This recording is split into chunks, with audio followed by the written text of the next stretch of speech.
nabiyya wala rasula ba'dah. Allahumma salli wa sallim wa barik ala nabiyyina wa habibina Muhammadin wa ala alihi wa sahbihi wa man sara ala nahjihi ila yaumiddin, amma ba'd. Ikhwatal iman, para pemirsa Al-Iman TV dan para pendengar Radio Suara Al-Iman dan media-media sunnah lainnya yang ikut menyiarkan kajian ini, semoga semuanya dalam keadaan sehat walafiat, amin ya rabbal alamin. Ikhwatal iman yang dirahmati oleh Allah Subhanahu wa taala, pada kesempatan yang baik ini kita melanjutkan kajian kitab Syama'ilin Nabi, dan insyaallah pada kesempatan ini adalah pertemuan yang ke-7 ya. Seingat saya ini adalah pertemuan yang ke-7. Dan kita akan ya ke-6 yang ke-7 sekarang ini. Ya, dan insyaallah materi yang akan kita pelajari adalah bab ma jaa fi sya'ri Rasulullah sallallahu alaihi wasallam. Ya, bab tentang rambut Rasulullah sallallahu alaihi wasallam. Ya, benar ya. Ini adalah bab yang ke-7. Bab ma jaa fi sya'ri Rasulillah sallallahu alaihi wasallam, bab tentang sifat rambut Rasulullah sallallahu alaihi wasallam. Jadi kita akan membahas secara khusus tentang rambutnya Nabi Muhammad sallallahu alaihi wasallam, dan ini merupakan bagian secara khusus dari sifat fisik Rasulullah sallallahu alaihi wasallam. Banyak hadis yang berbicara tentang rambut Rasulullah sallallahu alaihi wasallam. Mari kita baca hadis berikut ini. Qala al-muallif al-Imam At-Tirmidzi rahimahullah rahmatan wasi'ah, haddatsana Ali ibn Hujr qala akhbarana Ismail ibn Ibrahim an Humaid an Anas bin Malik qala. Dari Anas bin Malik, beliau berkata, Anas bin Malik ini adalah khadimin Nabi sallallahu alaihi wasallam, pelayan kecil Rasulullah sallallahu alaihi wasallam. Jadi Rasulullah itu memiliki pelayan bocah kecil namanya Anas bin Malik. Anas bin Malik ini menyertai Rasulullah baik safar maupun mukim, sering menyertai Nabi, sering bergaul sama Nabi, dan meladeni, membantu apa yang menjadi kebutuhan Nabi, mengambilkan air wudhu dan juga mengerjakan apa yang diperintah oleh Rasulullah sallallahu alaihi wasallam. Sehingga tidak heran kalau Anas bin Malik ini bercerita kepada kita tentang sifat rambut Rasulullah. Karena Anas bin Malik dekat dengan Nabi, sering melihat Nabi, kemana-mana bareng Nabi, sehingga hafal Anas bin Malik ini tentang sifat Rasulullah sallallahu alaihi wasallam, baik sifat jasadiyah maupun sifat akhlakiyah. Taib, Anas bin Malik radhiyallahu anhu berkata, kana sya'ru Rasulillah sallallahu alaihi wasallam ila nisfi udhunaihi. Rasulullah sallallahu alaihi wasallam, rambut beliau dahulu itu sampai pertengahan kedua telinga beliau, ya, pertengahan kedua telinga beliau. Tentunya ini berbeda dengan apa yang kemarin sudah kita pelajari ya. Kemarin ada yang dikatakan Rasulullah sampai ke pundak atau ke bahu. Rasulullah terkadang sampai ke daun telinga rambut beliau. Ada yang antara daun telinga sampai ke pundak. Bagaimana dengan riwayat-riwayat yang sangat banyak? Apakah riwayat-riwayat ini bertentangan atau bagaimana? Maka kita lihat penjelasan para ulama. Syekh Abdul Razak bin Abdul Muhsin Al-Badr hafizahullah, beliau menjelaskan tentang perbedaan riwayat-riwayat terkait dengan rambutnya Rasulullah. Ada yang mengatakan sampai daun telinga, ada yang pertengahan antara daun telinga sampai pundak, ada yang sampai pundak atau bahu. Nah, ini bagaimana cara menggabungkan? Apakah ini bertentangan atau bagaimana? Famin ahlil ilmi man qal inna hadha raji'un liikhtilafi al-ahwal. Hal ini kembali kepada perbedaan keadaan Nabi. Karena rambut itu bukan mandek, ya, rambut itu bisa panjang dan bisa dipendekkan. Sehingga riwayat-riwayat yang banyak yang menjelaskan tentang rambutnya Rasulullah itu bukan kontradiktif, bukan, atau bukan bertentangan, tidak, tetapi sesuai dengan keadaan perawi, atau ketika perawi melihat Nabi itu yang dilihat. Kadang Nabi dilihat sahabat sampai ke bahu, kadang sahabat meriwayatkan sampai antara daun telinga sampai bahu. Itu sesuai dengan kondisi Nabi yang dilihat oleh sahabat. Dan Nabi tidak rambutnya panjang terus, juga tidak. Ya, kadang pendek, kadang seperti itu. Sehingga inna hadza raji'un liikhtilafil ahwal. Sehingga hal ini dikembalikan ke perbedaan keadaan Nabi. Faman ra'a an-nabiy sallallahu alaihi wasallam wa qad tala sya'ruhu ila an balaghal katif wasafau bi annahu jummah. Barang siapa yang melihat Nabi sedangkan pada waktu itu kondisi rambutnya Nabi panjang, maka perawi atau orang yang melihat Nabi mengatakan bahwa rambutnya Nabi itu panjang sampai ke pundak atau sampai ke bahu. Dan barang siapa melihat Rasulullah SAW rambutnya pendek, ya berarti pada waktu itu Rasulullah sedang berambut pendek. Jadi ini bukan perselisihan, tetapi ya bisa ini bisa itu, tergantung keadaan Nabi. Walihada qala al-Imam Ibnu Katsir rahimahullah fil Bidayah wan Nihayah. Maka dari itulah Imam Ibnu Katsir dalam kitabnya Al-Bidayah wan Nihayah menjelaskan tentang riwayat-riwayat yang banyak yang berbeda-beda tentang sifat rambutnya Rasulullah. Apakah ini bertentangan apa tidak? Maka Al-Imam Ibnu Katsir menjelaskan, la munafah bainal halain fa inna sya'ra taratan yatul wa taratan yuqassar minhu fa kullun haka bihasabi ma ra'a. Jadi tidak ada perbedaan pendapat atau tidak bertentangan dua keadaan tersebut. Ada riwayat yang mengatakan Rasulullah sampai rambutnya beliau sampai ke, ya rambutnya beliau ini sampai ke daun telinga. Ada yang mengatakan sampai menyapu pundak. Ada yang mengatakan antara bahu atau pundak dengan daun telinga. Nah, ini tidak ada pertentangan sebenarnya. Kenapa? Kata Imam Ibnu Katsir, fa inna sya'ra taratan yatul. Karena rambut itu kadang panjang dan kadang pendek, dan rambut itu bisa dipendekkan. Fakulun haka bihasabi ma ra'a. Maka para sahabat itu melihat Nabi sesuai yang ia lihat. Bagi yang mengatakan rambutnya Nabi sampai ke bahu atau pundak, berarti ya kebetulan pada waktu itu rambutnya Nabi panjang. Dan barang siapa di antara sahabat yang meriwayatkan bahwa Nabi rambutnya ya sampai ke daun telinga, ya berarti sebatas apa yang ia ketahui, yang pada waktu ia lihat. Sehingga ini tidak ada perbedaan, tetapi itu menunjukkan keadaan Nabi, kadang ini, kadang itu. Itu ikhwatal iman yang dirahmati oleh Allah. Selanjutnya kita baca hadis berikut ini. Haddatsana Hannad ibn Sari qal akhbarana Abdurrahman bin Abi Zinad an Hisham bin Urwah an abihi an Aisyah, dari Aisyah radhiyallahu taala anha qalat, Aisyah berkata, kuntu aghtasilu ana wa Rasulullah sallallahu alaihi wasallam min ina'in wahid. Kuntu aghtasilu ana wa rasuluhu sallallahu alaihi wasallam min ina'in wahid. Dahulu aku mandi bersama Rasulullah dari satu bejana. Jadi Rasulullah dan Aisyah pernah mandi bareng, ya.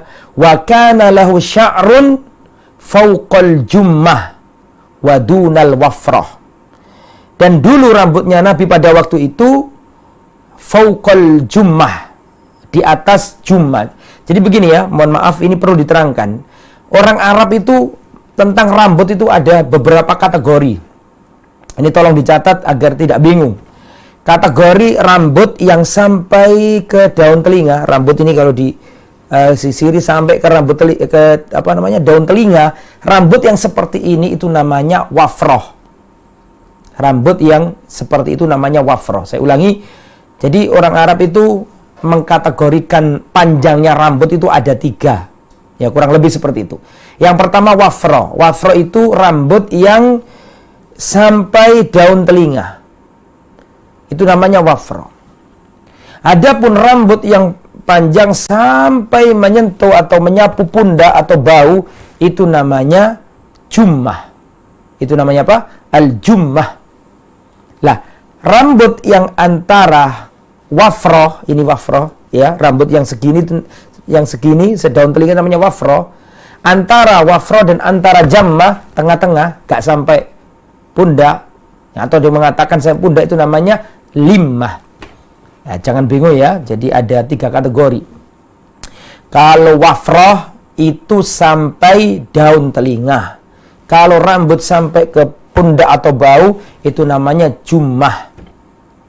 Kalau antara keduanya, atau sampai ke pundak, atau antara keduanya, itu namanya limmah. Ya, jadi ada 3 kategori lah. Pada waktu itu bagaimana kondisi rambutnya Nabi ketika mandi sama Aisyah? Saya ulangi ya.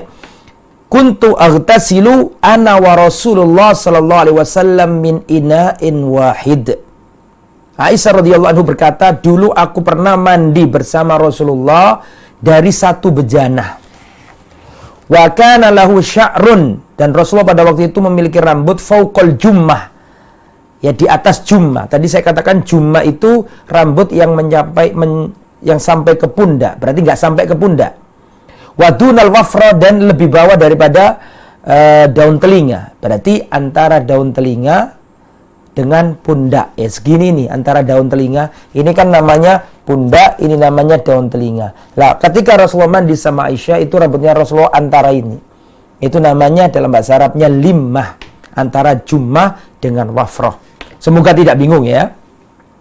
Karena memang ada istilah-istilah yang harus dijelaskan ya. Jadi Aisyah radhiyallahu anha pernah mandi bersama Rasulullah dari satu bejana, dan pada waktu itu Rasulullah memiliki rambut ya di atas pundak, begitu maksudnya.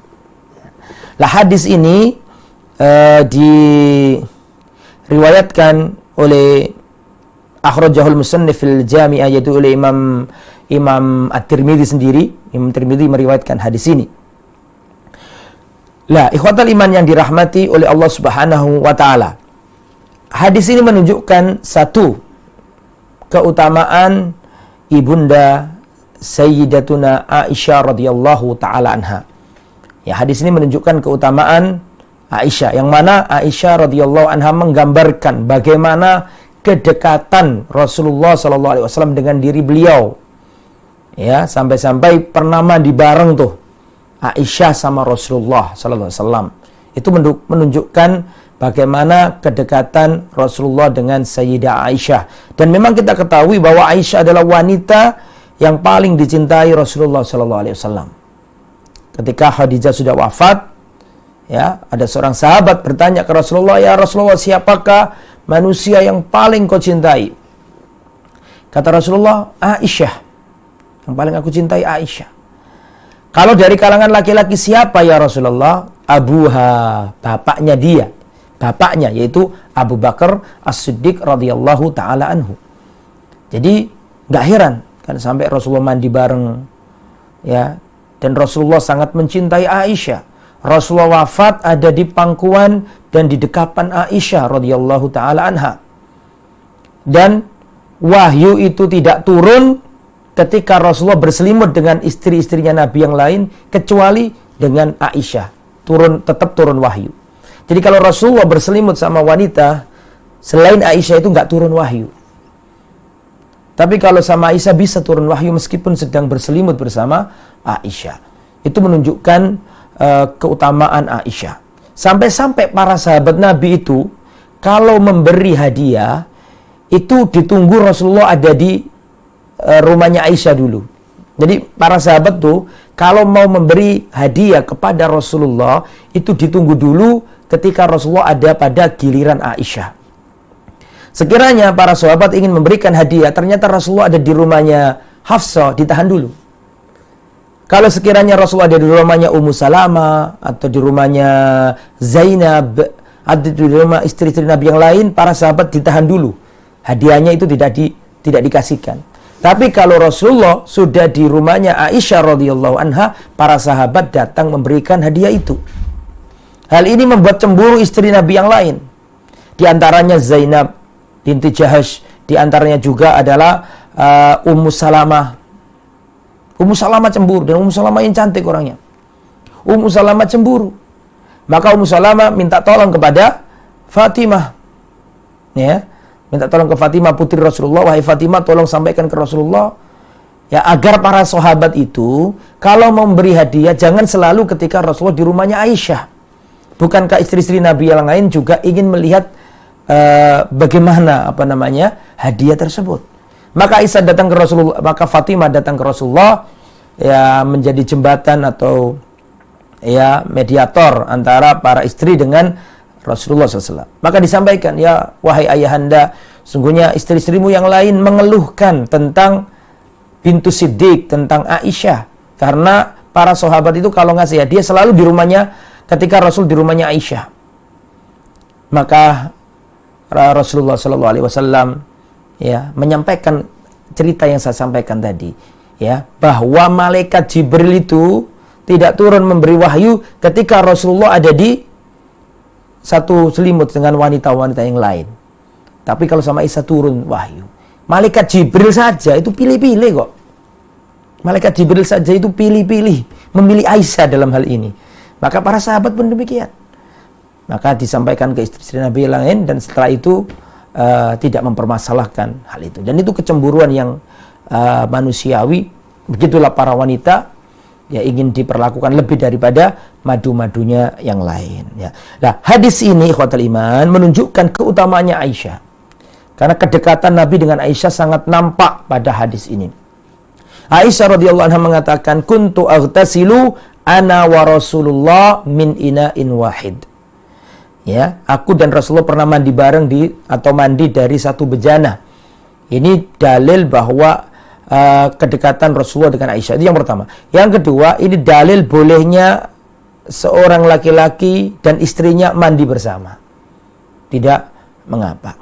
Dan hadis ini juga menerangkan tentang sifat rambutnya Rasulullah, yang mana pada waktu itu rambutnya Rasulullah SAW di atas pundak, ya, di bawah daun telinga dan di atas pundak.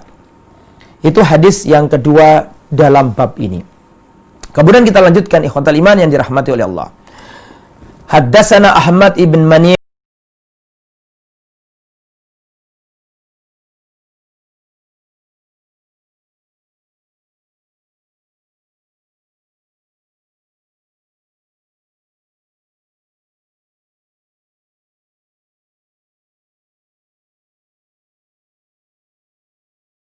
kemarin sudah kita jelaskan, ini hadis ini sudah kita bahas pada hadis yang keempat. Tapi nggak apa-apa diulangi karena ini berkaitan tentang rambutnya Nabi.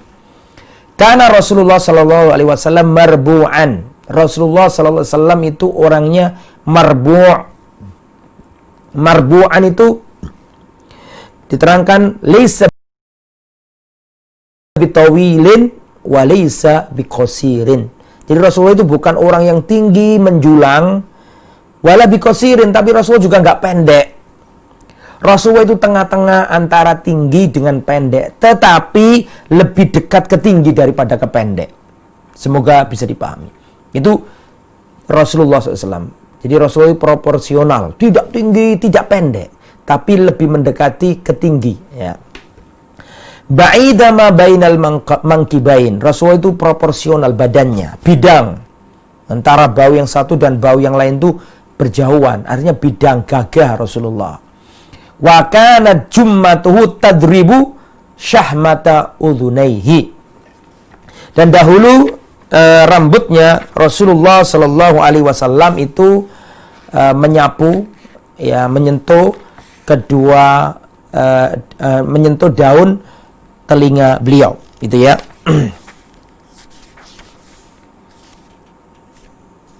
Kemudian ikhwatal iman, ini sudah pernah kita jelaskan, jadi tidak usah panjang lebar, ya, sudah pernah sering kita dengar. Selanjutnya, haddatsana Muhammad bin Bashar qal haddatsana Wahab bin Jarir ibn Hazim qal haddatsani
Haddatsana Muhammad ibn Yahya ibn Abi Umar al-Makki qal haddatsana Sufyan bin Uyainah. Sufyan bin Uyainah adalah ulamanya kota Makkah pada waktu itu. An ibni Abi Najih an Mujahid seorang tabi'in. An Ummi Hani binti Abi Thalib, dari Ummu Hani binti Abu Thalib. Ini seorang sahabiat ya, Ummu Hani binti Abu Thalib. Tahukah antum tentang Ummu Hani binti Abi Thalib? Beliau ini adalah sepupu Rasulullah sallallahu alaihi wasallam. Beliau ini putri dari Abu Thalib, pamannya Nabi. Dan beliau ini adalah saudari kandung dari Ali bin Abi Thalib. Itu namanya Ummu Hani. Dan Ummu Hani ini adalah wanita yang menolak lamaran atau pinangan Rasulullah sallallahu alaihi wasallam. Ya, jadi Rasulullah pernah gagal dalam meminang, itu pernah. Bukan gagal meminang, ya gagal pinangannya tidak terkabulkan atau tidak jadi nikah, itu pernah Rasulullah itu. Siapa akhwat yang melakukan itu? Nah, namanya ini dicatat nih. Namanya Ummu Hani binti Abi Thalib, sepupunya beliau sendiri. Jadi ceritanya begini. Waktu sebelum Islam itu, sebelum Rasulullah diangkat jadi Rasul, ya, sebelum ada wahyu turun, Rasulullah itu sudah pernah datang ke Abu Thalib. Wahai paman, saya ingin melamar putrimu, yaitu Ummu Hani. Ya, kemungkinan ini adalah kakaknya Ali bin Abi Thalib, wallahu a'lam. Ya, kakaknya Ali bin Abi Thalib. Wahai paman, aku ingin melamar dan menikah dengan putrimu Ummu Hani binti Abi Thalib. Tetapi Rasulullah SAW sudah kedahuluan orang. Rasulullah kedahuluan orang kafir jahiliyah pada waktu itu. Dan otomatis Abu Thalib gak bisa menggugurkan, sudah dilamar kok. Gimana harus dibatalkan? Nggak bisa. Akhirnya Rasulullah SAW tidak jadi menikah dengan Ummu Hani. Maka Ummu Hani nikah sama lelaki yang dijodohkan oleh, atau yang sudah melamar duluan daripada Rasulullah.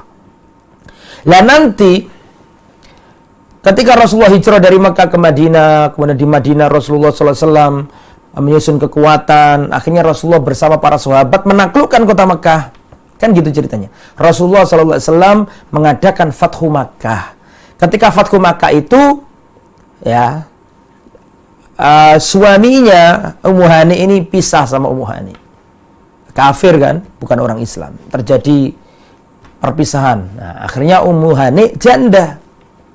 Datanglah Rasulullah SAW untuk mencoba untuk melamar kedua kalinya. Yang pertama dulu ketika Rasulullah belum diangkat jadi nabi, pernah melamar dan Rasulullah tidak jadi.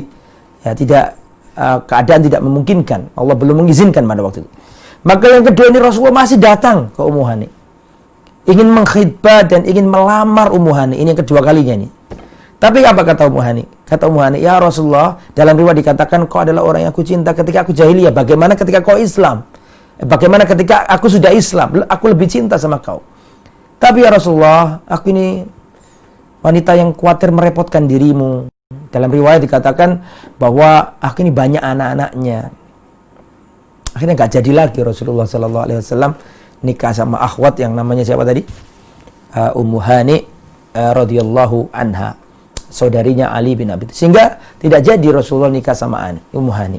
Nah, di sini juga ada pelajaran. Apa pelajarannya? Berarti boleh nikah sama sepupu. Meskipun itu pancerwali kata orang Jawa. Pancerwali karena Abdullah bapaknya Nabi itu saudaranya Abu Thalib. Ya, kakaknya bapaknya Ummu Hani. Itu dalam orang Jawa namanya pancerwali. Yang nggak Jawa nggak paham, wong yang Jawa aja kadang nggak paham kok. Yang anak-anak muda itu nggak paham apa itu pancerwali. Ya. Antum paham nggak? Moderator, pancerwali paham? Belum paham ya? Itu orang Jawa itu gitu. Tapi menurut Islam, pancerwali atau tidak pancerwali, yang namanya sepupu, putrinya paman itu boleh dinikahi. Putrinya om itu boleh dinikahi. Dengan dalil banyak di antara ini. Rasulullah ingin menikah sama Ummu Hani, meskipun tidak terlaksana, tapi Rasulullah ingin menikahinya. Jadi tidak mengapa ya. Nah, kembali ke materi. An Ummi Hani binti Abi Thalib, dari Ummu Hani binti Abi Thalib, beliau berkata, qadima Rasulullah sallallahu alaihi wasallam Makkah qadmatan walahu arba'u ghadair. Dahulu Rasulullah sallallahu alaihi wasallam datang ke kota Makkah, maksudnya itu Fathu Makkah, walahu arba'u ghadair. Dan aku melihat, kata beliau, rambutnya Rasulullah itu ada 4 ikatan. Ya, Rasulullah SAW memiliki 4 ikatan pada waktu itu.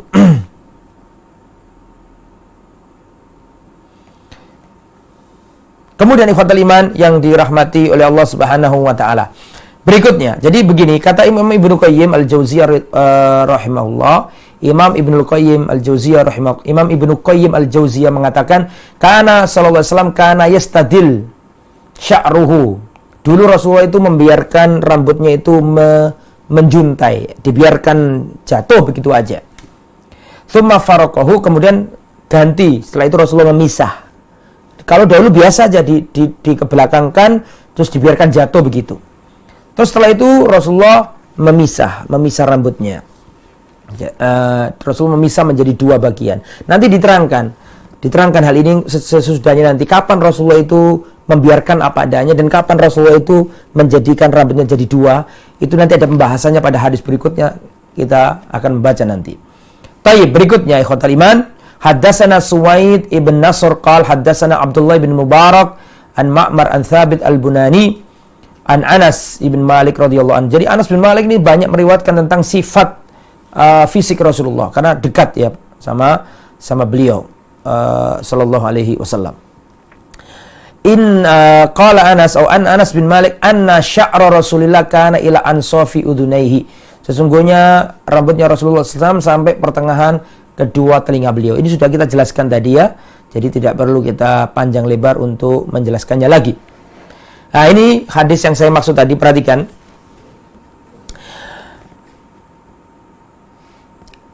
Haddatsana Suwaid ibn Nasr, haddatsana Abdullah ibn al-Mubarak an Yunus ibn Yazid an Zuhri qal haddatsana Ubaidullah ibn Abdullah ibn Utbah an Ibni Abbasin radhiyallahu anhu, dari Abdullah bin Abbas sepupu Rasulullah, anna Rasulullah sallallahu alaihi wasallam kana yastilu sya'rahu.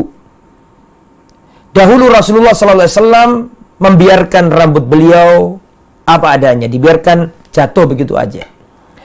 Wa kana al-musyrikuna yafrikuna ru'usahum, sedangkan orang kafir Quraisy pada waktu itu, orang-orang musyrik itu memisah rambut kepalanya jadi 2. Ada ke kanan, ada ke kiri. Itu orang musyrikun pada waktu itu seperti itu. Nah, sedangkan orang ahli kitab, orang Romawi pada waktu itu, orang Nasrani, Yahudi Nasrani atau ahli kitab pada waktu itu yasdiluna ru'usahum. Yasdiluna artinya membiarkan rambutnya ke belakang menjuntai begitu aja. Nggak usah dipiak, kata orang Jawa, dipiak jadi 2, ndak, dibiarkan begitu aja. Itu ahli kitab seperti itu. Jadi Rasulullah pada waktu itu kan ada kultur ahli kitab, ada kultur kafir Quraisy. Ya, seperti itu. Nah, ahli kitab ya negeri Syam. Nah, ahli kitab dulu itu orang-orangnya kan lebih dekat ke Islam karena mereka pernah punya kitab samawi. Akan tapi kan diselewengkan. Tapi tidak menutup kemungkinan ada sisa-sisa kebenaran di situ. Nah, orang ahli kitab pada waktu itu rambutnya dibiarkan ke belakang menjuntai begitu aja. Tidak dipiak, atau orang Jawa tidak dikasihkan jalannya semut atau jalannya apa? Jalannya apa istilahnya itu? Jalannya kutu kan gitu ya. Enggak, tapi orang ahli kitab zaman dulu itu rambutnya panjang dan dibiarkan menjuntai ke belakang, tidak dipiak seperti ini. Apa adanya gitu aja dibiarkan. Lah, orang kafir jahiliyah enggak. Orang kafir jahiliyah dipisah jadi 2, ke kanan dan ke kiri. Nah, dulu itu seperti itu. Wa kana yuhibbu muwafaqata ahli kitab, dan Rasulullah lebih senang mencocoki ahli kitab pada waktu itu ya daripada kafir jahiliyah gitu. Fi ma lam yu'mar bihi bisyai, selama beliau tidak diperintahkan sesuatu dalam masalah ini. Jadi enggak ada perintah tentang rambut dari Allah. Allah tidak memerintahkan rambut model A, Allah tidak memerintahkan rambut model B. Tapi pada waktu itu Rasulullah melihat rambutnya ahli kitab itu dibiarkan menjuntai gitu aja. Ya, tapi kalau orang kafir jahiliyah pada waktu itu dijadikan 2 rambutnya. Ada bagian kanan, bagian kiri. Nah, karena nggak ada perintah apa-apa tentang rambut, maka Rasulullah melihat fenomena ini, fenomena yang ada di ahli kitab, fenomena yang ada di kafir Quraisy. Maka Rasulullah SAW lebih senang mencocoki ahli kitab pada waktu itu, sehingga Rasulullah pun melakukan seperti yang dilakukan ahli kitab. Ya, tapi nanti ketika orang-orang kafir Quraisy sudah masuk Islam, ya, sudah Fathu Makkah selesai, maka Rasulullah pun akhirnya memisah rambutnya jadi dua, kanan dan kiri, karena orang kafir Quraisy sudah masuk Islam dan tidak mengapa Rasulullah melakukan itu. Nah, di sini ikhwatal iman yang dirahmati oleh Allah Subhanahu wa taala, bagaimana Rasulullah SAW berupaya ya, menyelisih orang musyrik meskipun dalam hal rambut. Nah, kita pun demikian, jangan niru-niru orang barat, rambutnya di ininya ditipisin begitu ya, atau ininya digundul, ininya dibiarkan jambul begini. Nah, itu tidak boleh. Pertama itu qaza, mengambil sebagian, membiarkan sebagian. Padahal kata Rasulullah SAW, kalau ngambil semua, diratakan, jangan. Dan kalau dibiarkan semua. Jangan di sini ditipisi, sini banyak. Ada juga dikasih jalan untuk semut berjalan di rambutnya. Nah, itu nggak boleh, ya. Itu meniru gayanya orang kafir. Pertama, dari hukumnya sendiri nggak boleh itu qaza. Kedua, itu tasyabbuh dengan gayanya orang kafir, dengan artisnya orang kafir, dengan gaya hidupnya orang kafir. Dan Rasulullah itu dalam hal rambut pun itu berusaha menyelisih orang kafir Quraisy pada waktu itu. Dan pada waktu itu Rasulullah SAW, kalau dibandingkan antara kafir Quraisy sama ahli kitab, Rasulullah masih lebih memilih ahli kitab dalam penampilan tadi.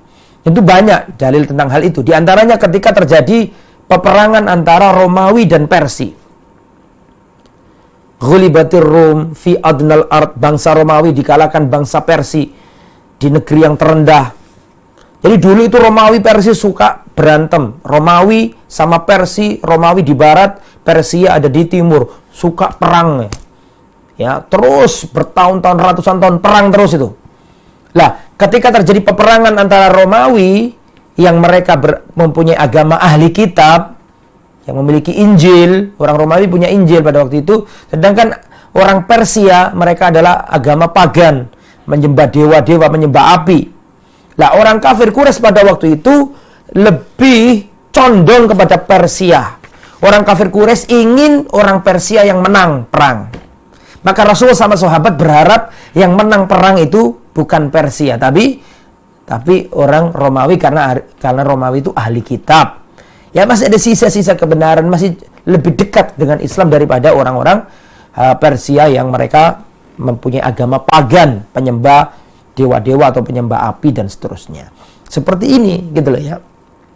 Nah, ini juga dalil bahwa hitam itu bertingkat, gitu loh. Hitam itu bertingkat. Nggak boleh kita melihat penyimpangan itu dengan kacamata yang sama, itu nggak bisa.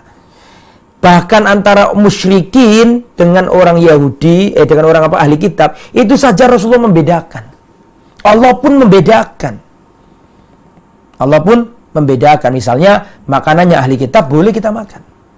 Termasuk dalam kita dalam menyikapi saudara-saudara kita sesama Islam misalnya yang melakukan kesalahan. Nggak boleh kita gebiak-uyah. Kesalahan itu bertingkat. Kalau kesalahannya fatal, ya jangan diperlakukan dengan kasar yang berlebihan. Mohon maaf, kalau kesalahannya fatal, maka boleh kita perlakukan dengan tegas, dengan menjelaskan perkara ini dengan tegas, tidak ada samar. Tapi ada saudara kita yang dia itu baik akhlaknya, dia bermanhaj salaf, keliru dalam hal tertentu, maka cara menyikapinya pun beda. Karena hitam itu bertingkat, ada hitam legam, ada hitam yang tidak legam. Seperti ini loh. Rasulullah dihadapkan di antara kekafiran tuh. Rasulullah masih condong ke ahli kitab kalau dibandingkan dengan ahli orang-orang musyrik. Begitu juga kita menyikapi orang yang salah. Gak bisa kita menyikapi orang salah dari kalangan ahli bidah, kita samakan dengan orang yang salah kepleset dari kalangan ahli sunnah. Gak boleh kita terapkan cara yang sama. Dolim kita. Menyamakan sesuatu yang berbeda itu kedoliman. Ini beda, itu ada ahli bid'ah melakukan kesalahan. Ada saudara kita sesama ahli sunnah, selama salafiyun, dia melakukan kesalahan. Ya karena manusia nggak maksum. Terpleset langkahnya dalam memahami sesuatu.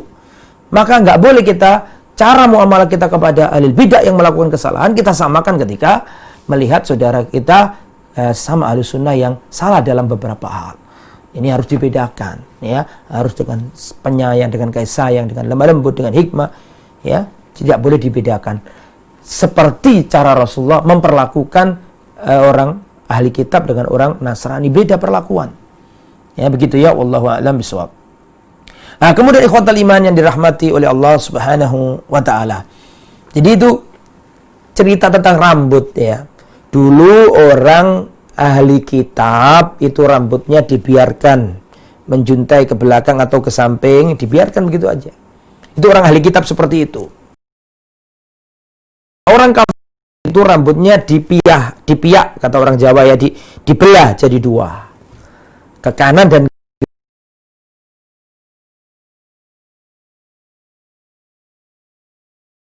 itu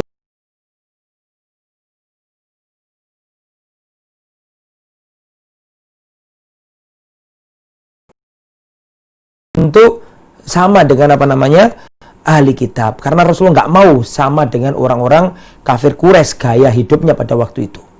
Nah gitu ya. Terus tetapi ketika selesai kekafiran, Fathu Makkah sudah terjadi, orang-orang Quraisy masuk Islam, maka Rasulullah pun akhirnya membelah menjadi dua, ke kanan dan ke kiri, karena mereka sudah nggak kafir lagi, maka Rasulullah pun melakukan itu, tidak ada masalah. Jadi misalnya jangan kemudian kita sekarang melihat saudara kita rambutnya dipiak jadi dua, kemudian ini gaya hidupnya orang kafir Quraisy. Sudah enggak, itu sudah beda, sudah berlalu dan tidak seperti itu. Karena Rasulullah di akhir, yang paling akhir, Rasulullah memiak dua rambutnya. Wallahu a'lam. Kemudian berikutnya ikhwatal iman yang dirahmati oleh Allah Subhanahu wa taala, hadis yang terakhir dalam bab ini.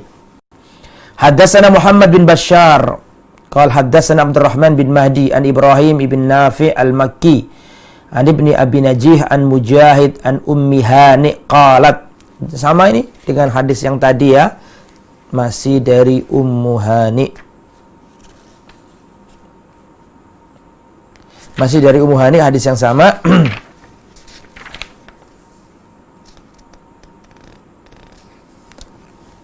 Baik, saya bacakan. Haddatsana Muhammad bin Bashar qala haddatsana Abdurrahman bin Mahdi an Ibrahim bin Nafi' al-Makki an Abi Najih an Mujahid an Ummi Hani qalat ra'aitu Rasulullah dhafair arba'. Saya melihat Rasulullah sallallahu alaihi wasallam memiliki rambut beliau, maksudnya memiliki 4 ikatan atau 4 jalinan.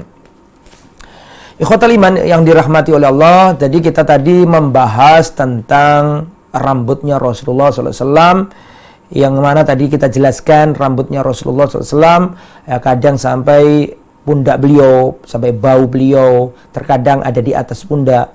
Ya, Rasulullah berambut panjang dahulu, kadang Rasulullah memendekkannya, dan seterusnya. Lantas ada pertanyaan sekarang, kalau ada riwayat-riwayat yang menunjukkan bahwa rambutnya Rasulullah SAW itu panjang, bahkan sampai ke pundak atau ke bahu, maka apakah memanjangkan rambut saat ini sampai ke bahu itu sunnah apa tidak?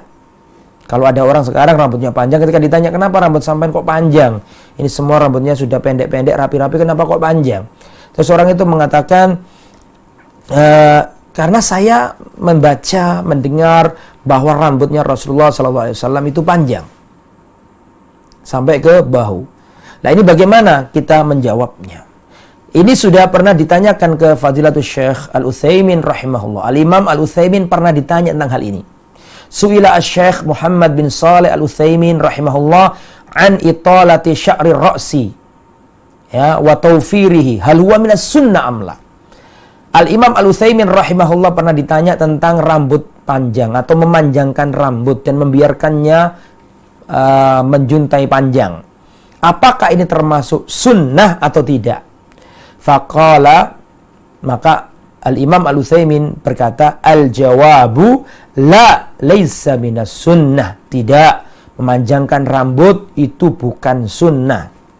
Li'anna Nabiya sallallahu alaihi wasallam ittakhadahu haitsu innan nas fi dzalikal waqt yattakhidunahu. Adapun Rasulullah melakukan hal itu, rambutnya panjang, karena kebiasaan masyarakat pada waktu itu melakukan itu. Walihada lamma ra'a sabiyan ya halaqa ba'dha ra'sihi qal, maka dari itulah Rasulullah ketika melihat seorang bocah kecil, maka Rasulullah mengatakan gundullah semuanya atau ambil semuanya, watruhu kullahu, atau tinggalkan semuanya. Walau kana sya'ru mimma yanbi ittikhadhu laqala abki, seandainya rambut panjang itu adalah sunnah, niscaya Rasulullah mengatakan biarkan rambutnya panjang. Tapi Rasulullah nggak mengatakan biarkan rambutnya bocah ini panjang. Tapi yang Rasulullah katakan kalau ambil semuanya, kalau meninggalkan semuanya. Jangan koza, jangan sebagian diambil, sebagian dibiarkan. Nah, itu yang nggak boleh. Ya. Nah, perkataan Nabi kalau mau ngambil ambil semua, kalau mau tinggalkan semua. Jangan dipetak-petak, jangan dikoza. Nah, ini dalil bahwa rambut panjang itu bukan sunnah. Sekiranya rambut panjang itu sunnah, niscaya Nabi mengatakan biarkan, jangan dipotong rambutnya. Itu bisa dipahami ya. Jadi seperti itu. Wa ala hadza fa naqulu ittikhadhu sya'ri laisa minas sunnah. Maka dari itu kami mengatakan ya, memanjangkan rambut laisa minas sunnah, itu bukan sunnah. Walakin idza kana an-nasu ya'taduna dzalika faf'al. Tetapi kalau manusia di sekelilingmu itu terbiasa dengan rambut panjang, lakukan. Wa illa, jika mereka tidak terbiasa dengan rambut panjang, faf'al ma ya'taduhun nas atau ma ya'tadun nas. Naam. Maka kerjakan apa yang menjadi kebiasaan. Ya, menjadi kebiasaan manusia. Ya'taduhun nas, biar kerjakan apa yang menjadi adat kebiasaan manusia. Li'anna sunnata qad takunu sunnatan bi ainiha wa qad takunu sunnatan bi jinsiha. Karena sunnah itu bisa jadi sunnah karena zatnya atau bisa jadi karena jenisnya. Jadi ikhwatal iman yang dirahmati oleh Allah, menurut Al-Imam Al-Utsaimin, orang yang ingin berambut panjang dengan dalil ini sunnah, maka beliau berpendapat tidak seperti itu. Karena Rasulullah dulu memanjangkan rambut itu karena memang adatnya manusia itu membiarkan pada waktu itu. Dan Al-Imam Al-Utsaimin juga mengatakan bahwa para ulama kita, beliau mengatakan para ulama-ulama kita besar seperti disebutkan oleh beliau Syekh Abdurrahman bin Sa'di, gurunya Syekh Utsaimin, Abdurrahman As-Sa'di, kemudian Syekh bin Baz dan masayikh lainnya Syekh Muhammad bin Ibrahim, dan mereka adalah kibar ulama la yatakhiduna sya'ra, mereka tidak memanjangkan rambut. Li'annahum la yarawna anna hadha sunnah, karena beliau-beliau yang imam-imam itu tidak menganggap itu sebagai sunnah. Wa nahnu na'lam annahum law ra'a anna hadha sunnah lakanu min asyaddin nasi taharriyan littiba'i sunnah. Seandainya mereka itu menganggap memanjangkan rambut itu sunnah, niscaya mereka adalah orang yang paling kuat dalam berusaha berittiba kepada sunnah. Fas-shawabu, maka yang benar adalah annahu taba'un li'adatin nas. Masalah rambut ini disesuaikan dengan adat kebiasaan manusia. In kunta fi makanin ya'tadun nasu fihi ittikhadhu sya'ri fattakhidhu. Kalau ente atau Anda hidup di lingkungan masyarakat yang biasa rambut panjang, silakan rambut panjang. Wa illa, tapi kalau masyarakatmu rambut tidak panjang, maka jangan dipanjangkan. Nah, itu ya. Ini disebutkan oleh Syekh Abdul Razak dalam kitabnya Syarah Syama'ilun Nabi, liqa bab al-maftuh ya, safha 22. Ya, adapun sarah Syama'il Nabi dalam halaman 58. Ya. Jadi demikian, rambut panjang menurut beliau bukan sunnah. Wallahu a'lam bishawab. Sampai di sini perjumpaan kita. Mudah-mudahan apa yang disampaikan bermanfaat. Besok akan saya terangkan tentang bab bagaimana Rasulullah merawat rambutnya. Kalau tadi bab rambut. Nah, besok insya Allah pertemuan yang ke-8, pertemuan yang ke-8 kita akan membahas bagaimana Rasulullah merawat rambutnya. Apakah dulu Rasulullah itu meminyaki rambutnya? Bagaimana cara Rasulullah menyisiri rambutnya? Apakah Rasulullah pernah disisiri rambutnya oleh istri-istrinya? Dan bagaimana caranya? Bagaimana Rasulullah memperlakukan rambutnya? Nah, itu insya Allah besok akan kita jelaskan pada hari Rabu insya Allah, pada jam yang sama, yaitu pada pukul 20 waktu Indonesia Barat insyaallah. Nah, selanjutnya kami kembalikan ke saudara pembawa acara. Tafadhol. Masykurah. Baiklah, jazakumullah khairan atas materi yang disampaikan Ustadz. Semoga kami dan para pendengar maupun para pemirsa di rumah dapat memahaminya dan bisa berguna untuk kehidupan sehari. Baiklah, di sini kita masuk ke dalam sesi yang kedua, Ustadz. Dan bagi Anda yang ingin bertanya jawab seputar materi dapat menghubungi kami di nomor 0313710210 ataupun melalui pesan singkat atau WhatsApp di nomor 0873 04 846. Dan baiklah Ustaz, nampaknya ada satu penelpon di sini, akan kita angkat terlebih dahulu. Halo. Halo. Halo, assalamualaikum warahmatullahi wabarakatuh. Waalaikumsalam. Bismillahirrahmanirrahim.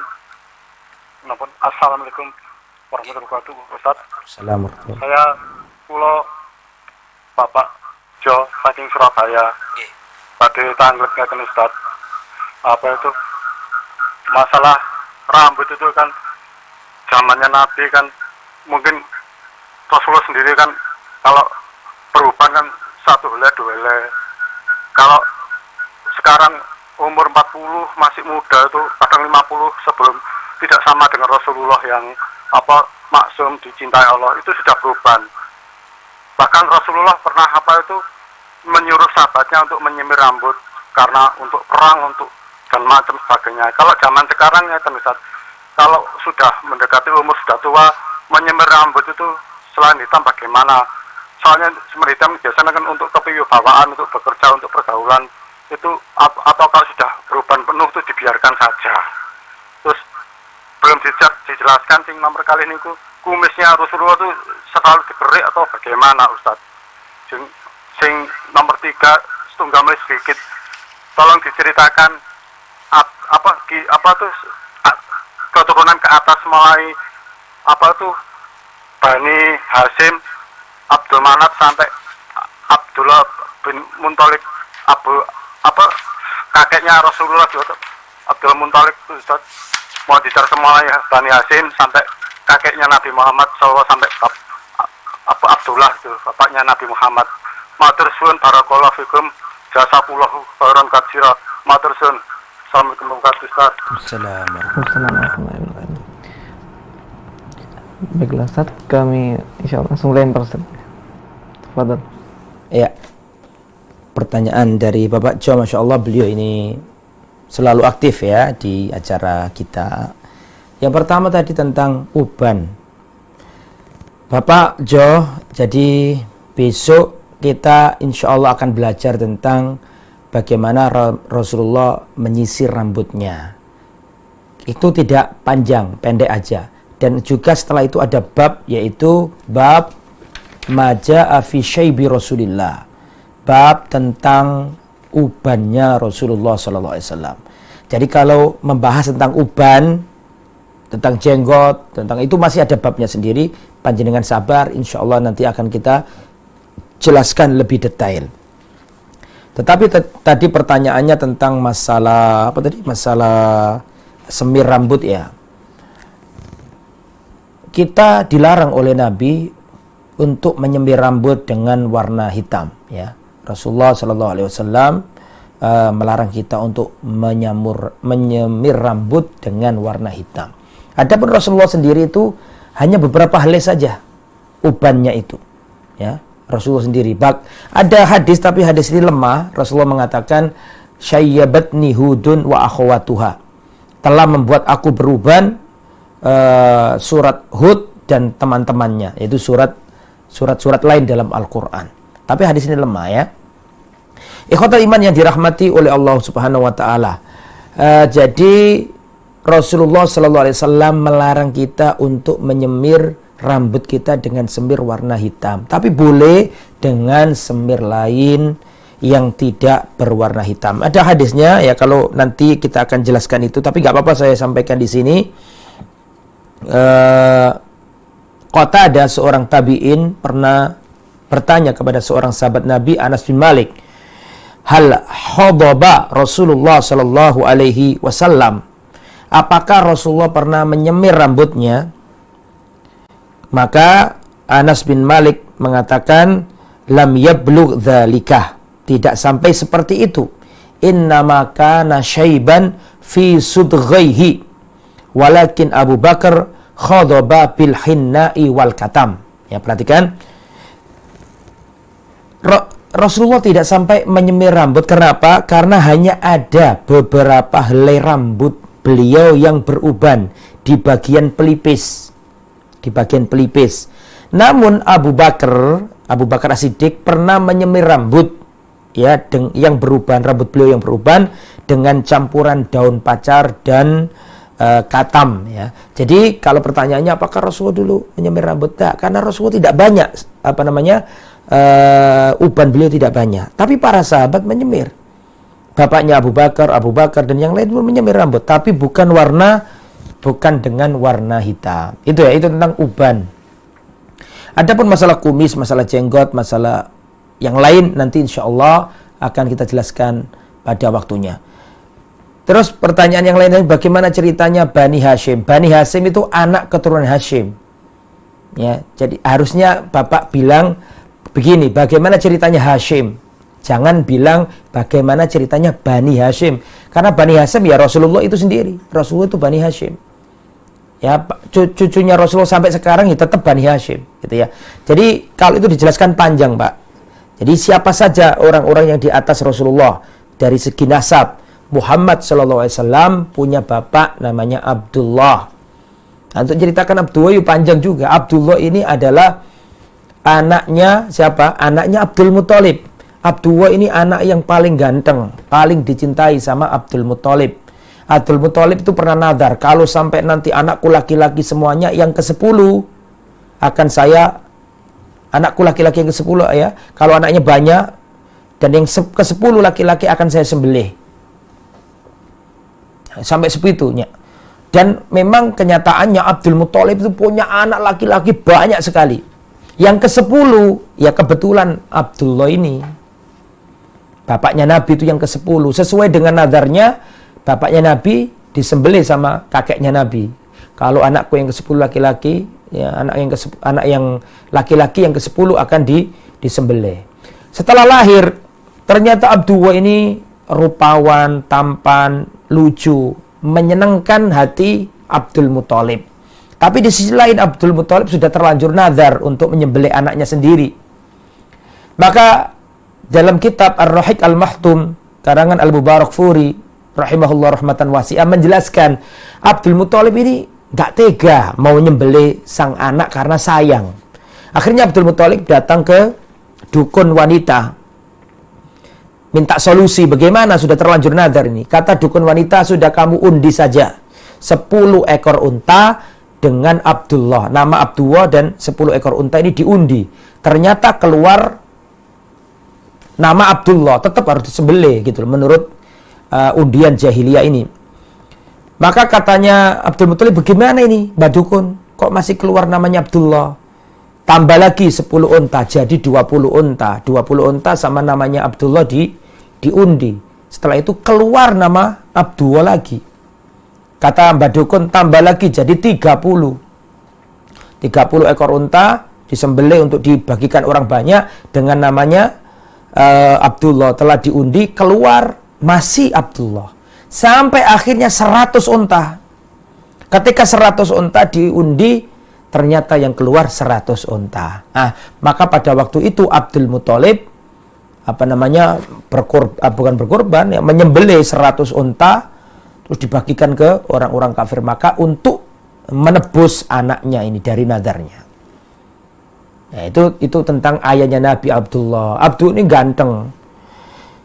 Abdullah ini dinikahkan sama Abdul Muthalib dengan wanita yang luar biasa, bangsawan cantik namanya Aminah. Waktu baru pengantin baru, Abdullah berangkat dagang kemana? Ke Syam. Sakit di tengah jalan, mampir ke Madinah. Di Madinah ada keluarga, karena ibunya Abdul Muthalib itu ada di Madinah. Wah, ini ceritanya panjang, jadi belajar sirah nanti ya. Ini panjang sekali kalau saya ceritakan ini ya. Nah, itu intinya seperti itu. Kemudian wafat, Abdullah wafat di Yathrib atau di Madinah. Aminah jadi janda. Rasulullah ada di kandungan sang ibu. Nah, itu ceritanya panjang. Nah, Abdul Muthalib, kakeknya Nabi, ini pun punya cerita. Abdul Muthalib ini orang yang menemukan sumur Zam-Zam. Sumur Zam-Zam itu pernah terpendam, nggak ada yang tahu tempatnya. Karena pernah terjadi banjir bandang di kota Mekah, sehingga sumur Zam-Zam ini terendam, nggak ada yang tahu di mana, tertimbun maksud saya, tertimbun sehingga nggak ada orang tahu posisinya. Dan Abdul Muthalib diberi mimpi sama Allah, akhirnya menemukan air Zam-Zam itu. Dan di zamannya Abdul Muthalib terjadi peristiwa dahsyat, yaitu tentara bergajah datang menyerbu kota Mekah. Nah, bapaknya Abdul Muthalib ini Hashim. Hashim ini orangnya dermawan. Ya, Hashim ini orangnya dermawan, suka bagi-bagi makanan kepada jemaah haji. Hashim punya bapak namanya Abdul Manaf. Lah ini kalau diceritakan ya, butuh kajian berjilid-jilid. Tapi ini ya sekedar pengetahuan singkat saja ya. Muhammad SAW, putra Abdullah, putra Abdul Muthalib, putra Hashim, putra Abdi Manaf. Abdi Manaf punya anak Hashim, Muthalib, kemudian Naufal, kemudian Abdul Syam. Oh, ini kalau ceritakan panjang nggak selesai-selesai. Jadi mungkin itu Pak Jo ya sekilas sajalah untuk menjawab pertanyaan. Adapun untuk secara detail, nah, itu butuh kajian khusus ya tentang kakeknya Nabi, tentang bapaknya Nabi, tentang mbah buyutnya Nabi gitu ya. Wallahu a'lam. Dan itu Pak Jo bisa panjenengan baca, ada kok ya di kitab Ar-Rahiq Al-Makhtum, sudah diterjemahkan ya, Sirah Nabawi, perjalanan hidup Rasulullah, karangan Sofiyur Rahman, Syekh Sofiyur Rahman Mubarakfuri rahimahullah rahmatan wasi'ah, ulama India ya. Dia keturunan Arab tapi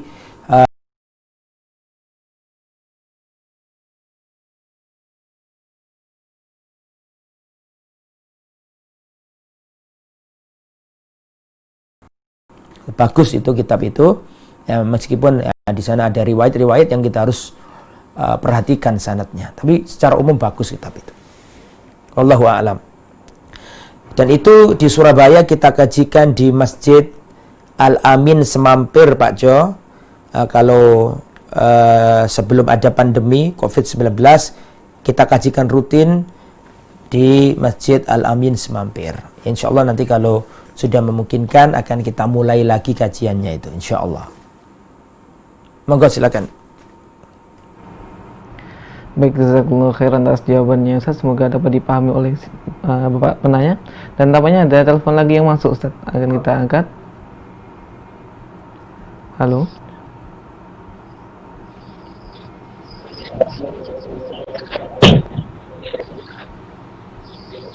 Assalamualaikum.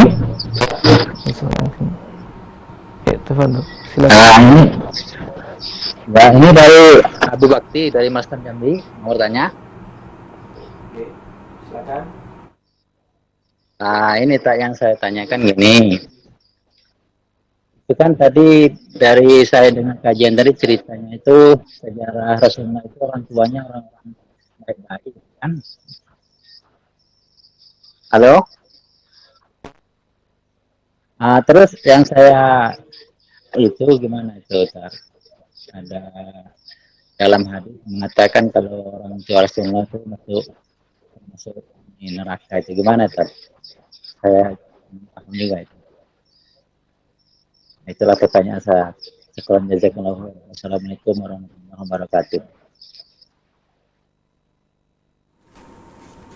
Ya, saya nggak dengar pertanyaannya ya, kurang paham. Mungkin pembawa acara bisa mengulangi. Saya kurang paham tadi karena suaranya tidak terdengar bagus di saya. Mungkin silakan pembawa acara mengulanginya. Apa Ustaz, di sini juga kurang Ya disampaikan aja ke penanya.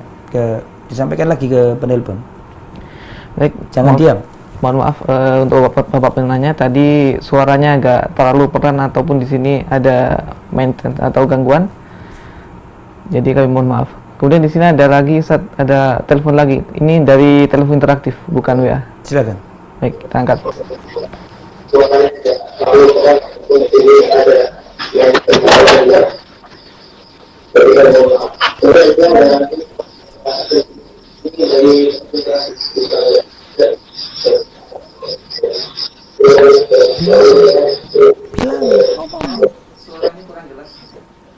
Assalamualaikum.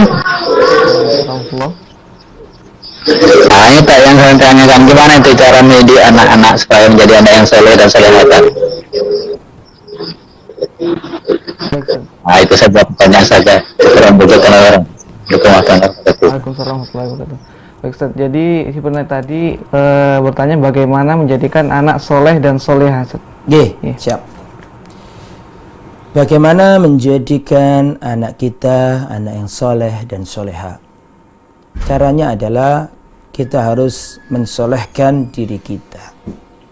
Ya, kita gak mungkin berharap anak kita menjadi anak yang soleh kalau kita gak menjadi orang soleh. Jadi pertama, ikhwatal iman yang dirahmati oleh Allah, bagaimana cara kita menjadikan anak kita soleh dan soleha? Langkah yang pertama adalah solehkan dirimu. Ya, solehkan dirimu. Kalau kau jadi orang yang soleh, maka dengan kesolehanmu Allah akan menuntunmu untuk menjadikan anakmu soleh. Itu yang pertama.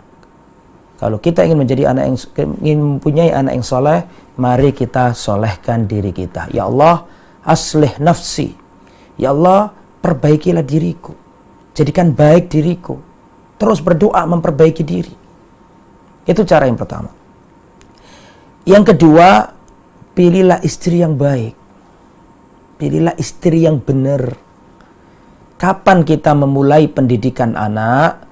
Pendidikan anak itu dimulai dari mencari pasangan hidup. Jadi pendidikan anak itu tidak dimulai ketika istri hamil. Pendidikan anak itu tidak dimulai dari bayi lahiran. Lah. Pendidikan anak itu dimulai dari kita memilih pasangan hidup. Jadi kalau Anda ingin memiliki anak yang alim, anak yang menghafal Quran, maka harus punya visi, ya, punya visi mencari atau berusaha mendapatkan seorang istri yang soleha, istri yang bisa mengaji, yang bisa mengajarkan kepada anak-anak kita huruf hijaiyah, membaca Al-Quran. Itu yang nomor 2. Nomor 3, meminta kepada Allah. Berdoa, minta anak yang soleh. Rabbi habli minas solihin. Ya Allah, anugerahkanlah kepadaku habli minas solihin, anak yang soleh. Anak yang dari kalangan orang-orang soleh. Rabbana hablana min azwajina wa dzurriyyatina qurrata a'yun waj'alna lil muttaqina imama. Dan doanya banyak ya masalah ini, termasuk juga doa hanya Nabi Zakaria. Nabi Zakaria lama nggak punya anak. Sampai rambutnya beliau memutih, beruban. Sampai tulang beliau itu lemah. Beliau tetap berdoa, minta anak. Dan di antara doanya Nabi Zakaria adalah Rabbi habli min ladunka dzurriyyatan thayyibah innaka sami'ud du'a. Ya Allah, anugerahkanlah kepadaku ya Allah anak yang baik, keturunan yang baik dari sisimu ya Allah. Baik apanya? Baik fisiknya, tidak cacat. Baik apanya? Baik akalnya, tidak gila. Baik apanya? Baik akhlaknya, baik perangainya, baik fisiknya, baik rupanya. Dan dengan doa itu Nabi Zakaria diberi oleh Allah Subhanahu wa taala putra namanya Nabi Yahya. Ganteng orangnya, budi luhur akhlaknya. Nah, itu diingat-ingat ya, kalau punya anak yang ingin anak yang baik, segalanya baik, baik lahirianya, baik jasadnya, baik sifatnya, pakai doa itu. Rabbi habli min ladunka dzurriyyatan thayyibah innaka sami'ud du'a. Ya Allah, anugerahkanlah kepadaku keturunan yang baik. Baik dari segala sisi. Itu ya. Jadi pertama saya ulangi lagi, kalau kita ingin memperoleh anak yang soleh, satu, solehkan diri kita. Karena kesolehan orang tua itu berpengaruh pada kesolehan anak. Yang nomor 2, pilihlah istri yang baik. Ya, karena istri itu ibarat ladang yang akan menumbuhkan benih kita. Yang nomor 3, berdoalah kepada Allah agar diberi keturunan yang baik. Yang keempat, berikan keteladanan kepada anak. Teladan itu nomor 1. Ya. Keteladanan akhlak, tindakan yang dilakukan oleh ayah itu lebih fasih daripada retorika yang kita nasihatkan ke anak kita. Ya, kata-kata nak pergilah ke masjid, dengan engkau sering pergi ke masjid, itu ada di pikiran anak kita itu lebih menancap ketika melihat ayahnya setiap kali azan pergi ke masjid, daripada ayah yang nggak pernah ke masjid tapi suka ngomong ayo cepat pergi ke masjid. Anak melihat, merekam apa yang dilakukan oleh sang ayah dan sang ibu. Anak yang terbiasa melihat ayahnya, ya setiap kali mendengarkan azan pergi ke masjid, berbeda dengan anak yang ketika ada azan ayahnya tetap ada di depan TV memegang HP-nya. Anak yang melihat ibunya berdiri di tengah malam mengadakan sholat malam, seorang anak, seorang putri yang melihat ibunya berhijab dengan hijab yang syar'i, berbeda dengan putri anak yang melihat ibunya keluar masuk mal dengan tidak memakai jilbab. Keteladanan sebelum nasihat. Karena anak ini melihat tingkah laku orang tua.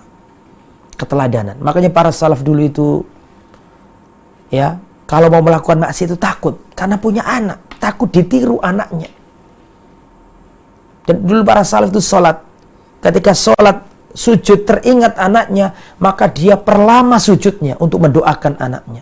Wahai anakku, aku sholat, aku sujud, di tengah sujud itu aku teringat dengan dirimu, maka aku tambah kehusuanku, aku tambah panjangkan doaku untukmu wahai anakku. Makanya mendoakan anak itu penting. Dan nanti baktinya anak kepada kita itu sebatas cara kita merawat dan memperlakukan anak. Karena itu di antara doa yang sering kita dengar adalah Allahumma gfirli wali walidayya warhamhuma kama rabbayani shaghira. Ya, itu kan di antara doa yang kita sering dengar. Ya, bahwa kita apa yang terjadi?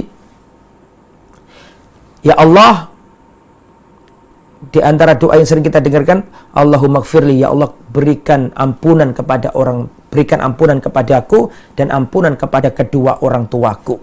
Dan sayangilah keduanya ya Allah, rahmatilah keduanya ya Allah, sebagaimana mereka berdua merawat aku ketika aku masih kecil. Ya kan? Ada kata-kata, ya Allah warhamhuma, ya Allah sayangilah keduanya ya Allah, kama rabbayani, sebagaimana keduanya menyayangi aku. Ada kata-kata apa? Sebagaimana. Artinya baktinya anakmu, kasih sayang yang kamu peroleh dari Allah dan dari anakmu ketika kamu tua renta, sebatas kasih sayangmu kepada anakmu ketika anakmu masih kecil. Makanya apa yang kamu lakukan kepada anakmu, itulah yang kamu tuai di hari tuamu. Karena apa? Karena doanya anak kita kan kama rabbayani shaghira. Ya Allah sayangilah kedua bapakku sebagaimana mereka merawatku sejak kecil. Berarti yang Allah berikan kepada orang tua sebatas bagaimana cara kita merawat anak kita. Tidak lebih dari itu. Kalau kita merawat yang baik-baik, ya akan dibalas yang baik. Kalau kita mendurhakai anak kita, mendurhakai anak apa mungkin Ustaz? Iya mungkin. Durhaka itu tidak hanya anak durhaka kepada orang tua. Orang tua pun bisa durhaka kepada anak. Maka jadi itulah ikhwatal iman, kita jangan sampai menjadi orang tua yang durhaka. Solehkan diri kita, pilihlah pasangan hidup yang baik, berdoa kepada Allah agar dianugerahkan anak keturunan yang baik. Dan yang nomor 4 ikhwatal iman, berikan keteladanan.